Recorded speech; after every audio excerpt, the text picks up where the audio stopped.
The world of K-pop, which is a popular music genre from South Korea, has a darker side that many people may not be aware of. Here are listed some of the secrets, which can be surprising as well as creepy to some.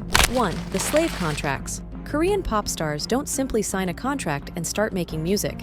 Instead, they are required to commit to agreements at a very young age, typically between 10 and 13 years old, and undergo extensive training in K-pop boot camps. These contracts, which once lasted up to 13 years, bind them to their agencies for a significant portion of their lives. During their training period, aspiring idols may even have to pay the agency for the privilege of being trained.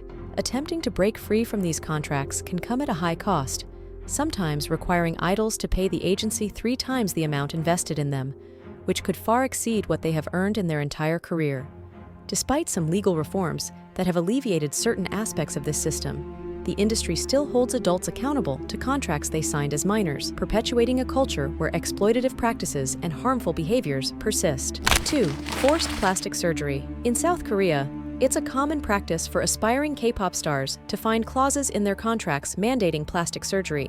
And this isn't exclusive to just women. Both men and women may find themselves required to undergo procedures like nose jobs just to enter K-pop boot camp. Plastic surgery has become so normalized in South Korea that these requirements hardly raise any eyebrows.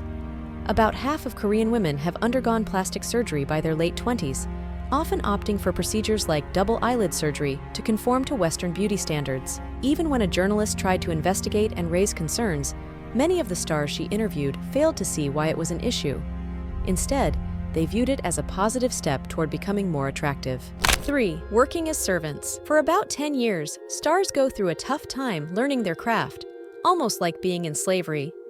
They're often forbidden from using smartphones or dating until they make it big. They're not just practicing singing and dancing during this time. They're put to work doing all sorts of tasks. One singer, Jo Kwon, said he had to do things like making coffee for executives, running errands, and cleaning the basement while in boot camp. South Korea has been trying to make rules to protect these kids, but even their new laws might seem extreme compared to Western standards. Only in 2014 were underage stars promised basic rights, like learning, resting, and sleeping. "You feel insecure every day," one K-pop star said. "You may be kicked out of the company one day." 4. Blackmailing. In some cases, K-pop stars managed to earn enough money to break free from their contracts. One manager discovered that a male client was secretly gay and decided to exploit this fact. He installed a hidden camera in the star's home, paid someone to seduce him, and covertly filmed them engaging in sexual activity.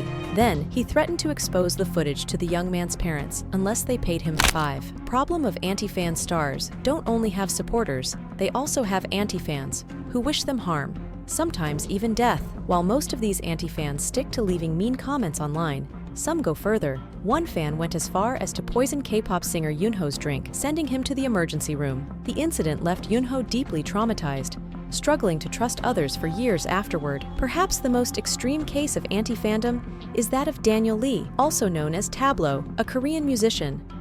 After Lee claimed to have attended Stanford University, doubters began sending him death threats. Despite providing evidence of his education, including his master's degree and backing from Stanford, the attacks continued. A vicious conspiracy emerged, accusing him of identity theft. "Honestly, I'm damaged," he confessed to a reporter, "and I don't know if I'll ever be better."